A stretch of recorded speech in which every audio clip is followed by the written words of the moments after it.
సమాజం కోసం రాజకీయ పార్టీ పెట్టి ప్రజాక్షేమం కోసమే పార్టీని నడుపుతూ అవినీతి మరక అంటించుకోకుండా అడ్డదారులు తొక్కకుండా నా నాయకుడు పవన్ కళ్యాణ్ గారు అతనికి సామాజిక వర్గం పెట్టిన పరీక్షలో ఇప్పటి వరకు ఆ పరీక్షను ఎదుర్కొని నెగ్గాడు, నిలబడ్డాడు. ఇప్పుడు సామాజిక వర్గానికి పరీక్ష. అంత నిజాయితీపరుడు వెంట నిలబడి సమాజ అభివృద్ధి కోసం సామాజిక వర్గ అభివృద్ధి కోసం నిలబడతారా, లేదంటే సామాజిక వర్గాలు సంఘాల ముసుగులో రాజకీయ లబ్ధి కోసం ఇప్పటివరకు పోరాడుతున్నటువంటి వాళ్ళ వ్యక్తిగత స్వార్థం కోసం చూసుకొని పార్టీలు మారుతున్నటువంటి వాళ్ళ వెనకాల నిలబడతారా అనేది ఇప్పుడు సామాజిక వర్గానికి పరీక్ష.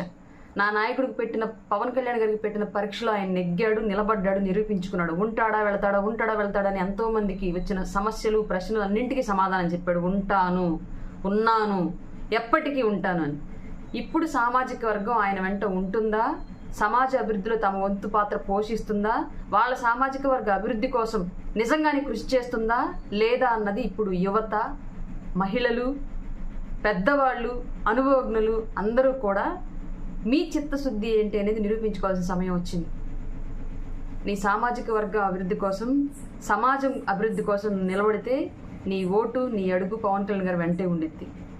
కాదు అని వ్యక్తిగత స్వార్థపూరితమైన నాయకుల మాటలు నమ్మితే నీ అడుగు ఎప్పటికీ రాజ్యాధికారానికి, అభివృద్ధికి అడుగు దూరంలోనే ఉండిద్ది. ఈ విషయం గుర్తుంచుకోండి ప్రతి ఒక్కళ్ళు. ఇంతకు మించి చెప్పాలి అని ఉన్నా మీతో పాటు కలిసి మీ తోడబుట్టిన దానిలా బ్రతుకుతున్న నేను ఇంతకన్నా ఎక్కువ మాట్లాడడం సమంజసం కాదు. అర్థం చేసుకుంటారని అనుకుంటున్నాను.